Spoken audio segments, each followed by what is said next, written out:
inaresto nga ng Bureau of Immigration itong si Ginoong Joseph C. allegedly for using fake documents na claiming na siya ay Filipino citizen. So, kakarap siya ng deportation case because of his misrepresentation ng kanyang citizenship. Pakilatag muna, Dana, yung ito, facts of the case. Paano bang kumbaga nagkabukuhan na peke ang mga dokumento nitong si Joseph C. At kung kailan siya dumating ng Pilipinas, yung di umano siya ay Chinese national at nagtugma yung fingerprints niya dun sa isang nagngangalang who is a Chinese national. Go ahead and palatag ng facts of the case. Dana. Yes, ito po, naaresto natin itong si Chen Dongzhen, 60 years old po, noong Agosto 21 sa NAIA. Dumating po siya galing Hong Kong, pero actually marami na po siyang biyahe and he has been living in the Philippines for quite some time already. Ito po, nakaharap na rin siya dati ng deportation case from the BI way back, I think 2015. May tao reklamo against him saying that this guy is a foreign national, he's not Filipino.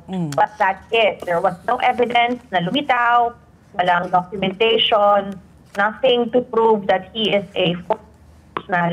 Kaya na-dismiss yung kaso. But this time around, yung government intelligence forces po natin nakapagbigay sa atin ng something to start on. May pangalan na lumitaw, isang Chinese name po, Chen Dongzhen. And with this initial information, we're able to cross-match with our records. At yun na nga, pasok sa banga. Parehas po ang mukha, parehas po ang fingerprint. Kaya masasabi po natin na talagang nagkaroon ng misrepresentation because the Filipino national was allegedly saying that he is a natural-born citizen from Filipino parents. Pero the fact remains na siya ay dating or hanggang ngayon ay isang Chinese national. Okay. May claim pala na born of Filipino parents. So you were thinking kasi naturalized. He underwent yung proseso naman ng naturalization kaya he can claim that he's Filipino. So hindi pala.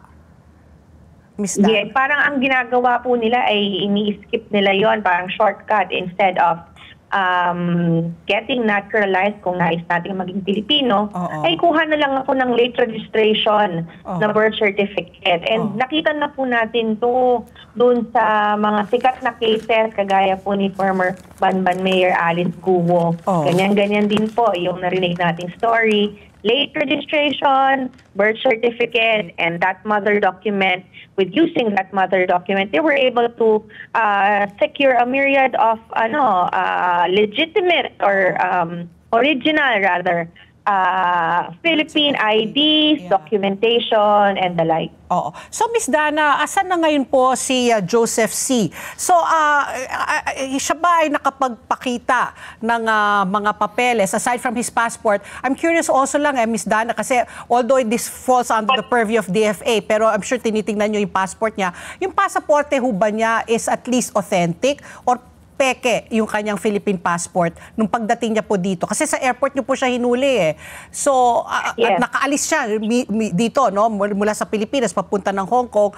Yung kanyang passport, was it authentic? Or is it authentic? Authentic po. The difficulty with these cases po is lahat ng papel on paper, kompleto. Authentic lahat ng documentation nila. May ID, may birth certificate, may passport, may kung ano-ano pang mga Philippine issued IDs.